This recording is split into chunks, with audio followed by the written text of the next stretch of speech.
رمضان کا جو شخص پہلا روزہ رکھتا ہے تو اس کے گناہ اس سے جلنا شروع ہوتے ہیں۔ جب 29 رمضان ہوتا ہے تو اس کے پچھلے سال کے سارے گناہ معاف کر دیے جاتے ہیں۔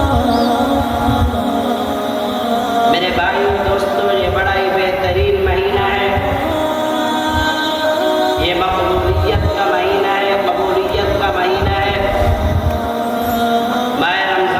سب سے بڑی پیاری کیا ہے کہ ہم اپنے دلوں کو صاف کر دیں کہ ہمارے دل میں کوئی کسی کے لیے نفرت تو نہیں ہے، ہمارے دل میں کسی کا کوئی غصہ تو نہیں ہے، ہمارے دل میں کسی کی کوئی غیبت تو نہیں ہے۔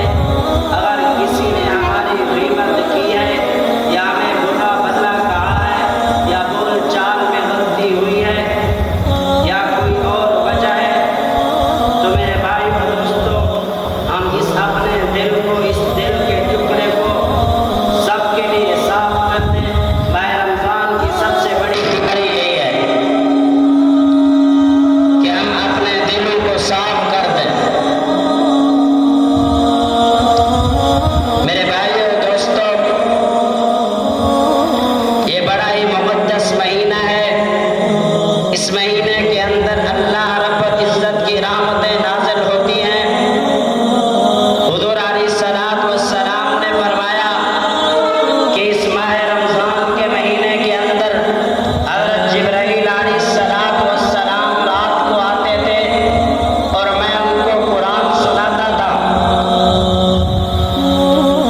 حضور نے فرمایا کہ ابن آدم کی ہر نیکی بڑھی جاتی ہے، ایک نیکی 10 گناہ سے لے کر 7 گناہ تک بڑھی جاتی ہے، لیکن جب روزے کی بات آئی تو اللہ رب العزت نے کہا کہ میرا بندہ میرے لیے ہی اپنا کھانا چھوڑتا ہے، میرے لیے ہی اپنا پینا چھوڑتا ہے، میرے لیے ہی اپنا سب کچھ کرتا ہے، میں روزے کا بدلہ خود ہی اس کو دوں گا۔ کتنا برکتوں والا مہینہ ہے۔ حضور علیہ السلام نے اس مہینے کو صبر کا مہینہ قرار دیا ہے اور صبر کا بدلہ جنت ہے۔ میرے بھائیو دوستو، ہم اس مہینے کی قدر کرنے والے بن جائیں، اس مہینے سے محبت کرنے والے بن جائیں۔ ہم اس مہینے کے اندر اپنی نمازوں کو دیکھیں، نمازوں کی پابندی کریں، قرآن مجید پڑھنے کی پابندی کریں، تہجد پڑھنے کی پابندی کریں۔ جب ہم اپنے دلوں کو صاف کر لیں گے، نفلی پڑھنے والے بہت ملیں گے، سخاوت کرنے والے بہت ملیں گے، حج کرنے والے بہت ملیں گے، عمرہ کرنے والے بہت ملیں گے، سخاوت کرنے والے بہت ملیں گے، نماز کی پابندی کرنے والے بہت ملیں گے، عمرہ کرنے والے بہت ملیں گے، تہجد کی پابندی کرنے والے بہت ملیں گے، لیکن اس دل کے ٹکڑے کو صاف کرنے والے لاکھوں میں سے ایک بھی نہیں ہے۔ اس مہینے کے اندر اللہ رب العزت نے آسمانی علم نازل کیا ہے۔ یہ علم والا مہینہ ہے۔ جب ہمارے دل صاف ہوں گے، ہمارے دل کے اندر میل کچیل نہیں ہوگی، ہمارے دل پاکیزہ ہوں گے، تو پھر ہمارے دلوں پر کوئی اچھی بات، کوئی نیکی کی بات، کوئی بھلائی کی بات اثر کرے گی۔ جب ہمارے دل پاک بھی نہیں ہے، پاکیزہ نہیں ہے، ہم نے ان کو دوسروں کے لیے صاف نہیں کیا، تو پھر اس میں خاک رہے گا۔ جب ہمارے دل صاف ہوں گے تو ہمارے دلوں کے اندر علم آئے گا۔ میرے بھائیو دوستو، حضور علیہ السلام نے ارشاد فرمایا کہ 5 چیزوں کو 5 چیزوں سے پہلے غنیمت جانو۔ ایک، اپنی زندگی کو، اپنی جوانی کو بڑھانے سے پہلے ابھی تمہارے اندر جوانی ہے،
شاخ سے ہوگا تو مجھ سے دعا کرا لینا۔ فرمایا یا رسول اللہ کس لیے؟ فرمایا اس نے اپنے والدین کی ایسی خدمت کی ہے کہ جب بھی وہ اللہ کے دربار میں دعا مانگتا ہے، ہاتھ کھڑے کرتا ہے تو اس کی دعا رد نہیں ہوتی۔ حضور علیہ السلام نے ارشاد فرمایا کہ جو شخص کسی روزہ دار کو ایک گلاس پانی کا پلاتا ہے تو کل قیامت کے دن اللہ رب العزت اپنے حوض سے اس کو ایک ایسا پانی پلائیں گے کہ وہ جنت میں داخل ہونے تک اس کو پیاس نہیں لگے گی۔ میرے بھائیوں دوستو، روزہ رکھنے کے بہت سی فوائد ہیں کہ ہم روزہ رکھ کر جھوٹ سے بچتے ہیں، ہم روزہ رکھ کر کسی کی غیبت کرنے سے بچتے ہیں، ہم روزہ رکھ کر دوسروں کی ہمدردی ہوتی ہے، ہم روزہ رکھتے ہیں تو یہ ہماری بھوک اور شدت کی وجہ سے ہمارے گناہ ختم ہو جاتے ہیں۔ میرے بھائیوں دوستو، ہم اس مہینے کی قدر کر لیں۔ یہ مقدس مہینہ، سب سے بڑا مہینہ، سید الشہور ہے۔ حضور علیہ السلام نے ارشاد فرمایا کہ ایک صحابی آئے میرے پاس، عرض کیا یا رسول اللہ میں تو مر گیا۔ حضور نے فرمایا کس لیے؟ کہا یا رسول اللہ مجھے روزہ تھا، میں بیوی کے پاس چلا گیا۔ حضور نے فرمایا پھر اس میں کیا بات ہے؟ 60 مسکینوں کو کھانا کھلا، یہ اس کا کفارہ ہے۔ فرمایا میں تو خود مسکین ہوں، 60 مسکینوں کو کھانا کیسے کھلاؤں گا؟ میں تو خود مسکین ہوں۔ فرمایا 60 دن مسلسل روزے رکھ۔ کہا ایک دن میں روزہ رکھا، یہ بات ہوئی، پھر 60 دن روزے رکھوں گا، پھر کیا ہوگا؟ فرمایا کچھ دیر بیٹھ جا۔ تو ایک انصاری ایک کھجور کی گٹھلی لے کر آئے، حضور علیہ السلام کو دی۔ حضور علیہ السلام نے اس صحابی کو دی کہ جا 60 گھروں کے اندر اس کو تقسیم کر دے۔ تو اس نے کہا حضور یہ جو کفارہ ہے نا، مکے کے اندر مجھ سے غریب زیادہ کوئی نہیں ہے، لہذا یہ کفارہ مجھے ہی دے دیا۔ حضور نے کہا چل لے جا۔ حضور علیہ السلام کی سحری 2 کھجور یا 3 کھجور ایک گلاس ہوتی تھی۔ ایک دن حضور علیہ السلام سحری کر رہے تھے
مصیبت یہ ہے۔ فرمایا دوسرا، جب وہ اللہ سے ملاقات کرتا ہے تو اس کو اس وقت ایک مصیبت یہ ہے۔ حضور علیہ السلام نے فرمایا،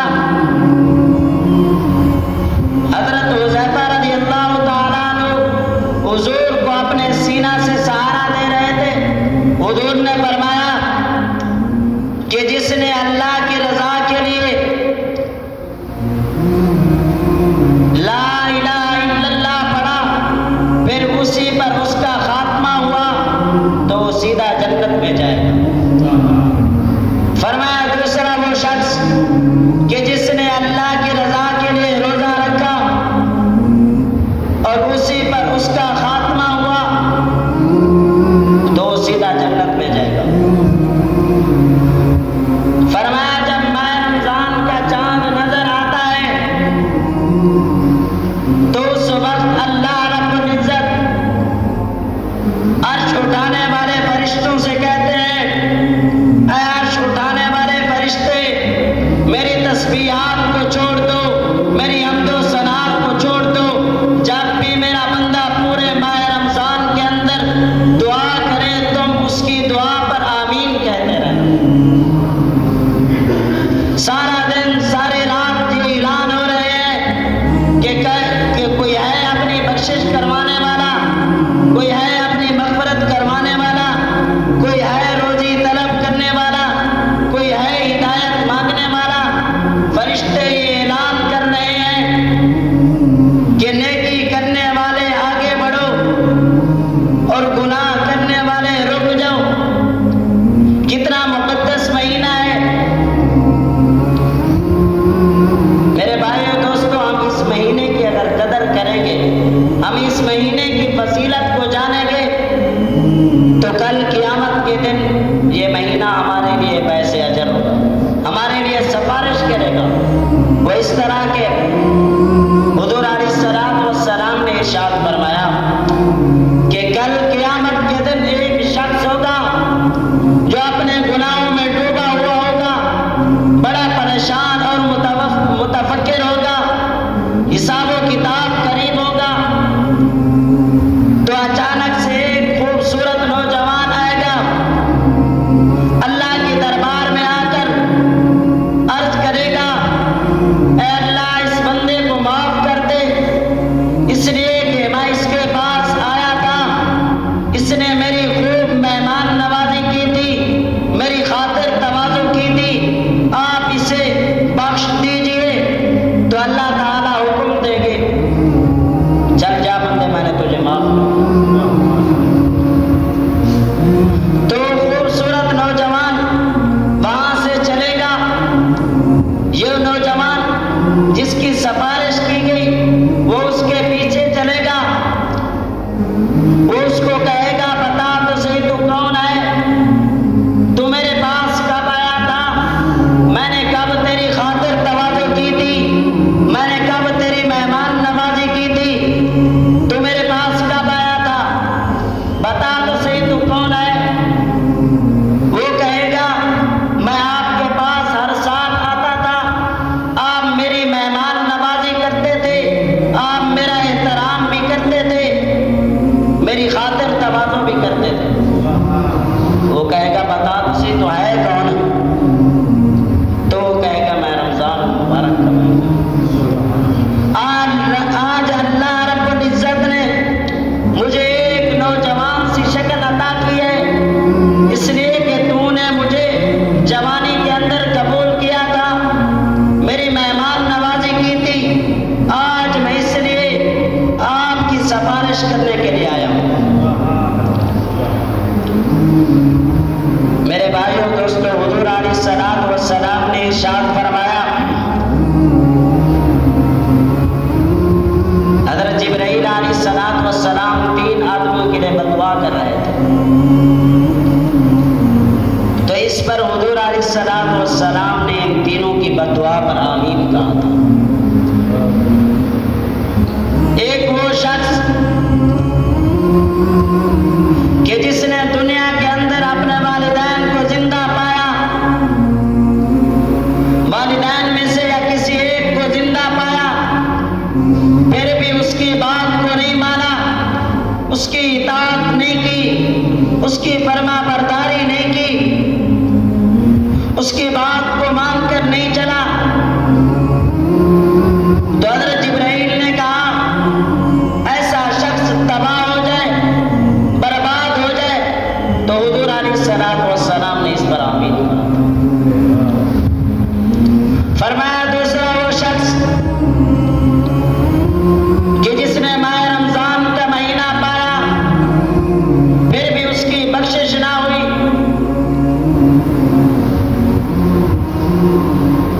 اس ماہ رمضان کے اندر اللہ کے خزانے کھول دیے جاتے ہیں، رحمت کے دروازے کھول دیے جاتے ہیں، جہنم کے دروازے بند کر دیے جاتے ہیں، شیاطین کو جکڑ دیا جاتا ہے۔ فرمایا جس طرح بادشاہوں کے ہاں کوئی بچہ پیدا ہوتا ہے یا کوئی ان کو خوشی ملتی ہے تو وہ اپنے خزانے کھول دیتے ہیں، غریبوں کے اندر تقسیم کرتے ہیں، بانٹتے ہیں۔ فرمایا اسی طرح ماہ رمضان کے اندر بھی اللہ رب العزت کے خزانے کھول دیے جاتے ہیں۔ بادشاہوں کے خزانے تو کبھی ختم ہو جاتے ہیں لیکن اللہ تعالیٰ کے خزانے تو کبھی ختم نہیں ہوتے۔ فرمایا تیسرا وہ شخص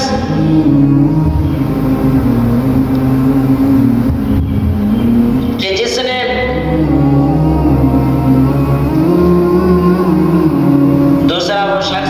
نے اپنے ماہ رمضان کا مہینہ پایا پھر بھی اس کی بخشش نہ ہوئی، حضور علیہ السلام نے ارشاد فرمایا کہ جس شخص نے 3 آدمی کی دعا رد نہیں ہوتی۔ فرمایا ایک شخص ہو روزہ دار کی افطار کے وقت، فرمایا دوسرا عادل بادشاہ کی، تیسرا مظلوم کی۔ میرے بھائیو دوستو، ہمیں یہ مہینہ ملا ہے، حضور علیہ السلام نے 9 رمضان المبارک 2 کھجور اور 1 گلاس پانی پر گزارے تھے۔ ہم اس مہینے کی قدر کرنے والے بن جائیں۔ یہ ہمارے لیے مہمان ہے، کوئی پتہ نہیں ہے کہ اگلا ماہ رمضان ہمیں نصیب ہوتا ہے یا نہیں ہوتا، کیا پتہ ہمیں موت آ جائے۔ تو ہم اس مہینے کے اندر اپنی نفلی عبادات کو، فرضی عبادات کو، استغفار کو اور ذکر اللہ کو بڑھا دیں۔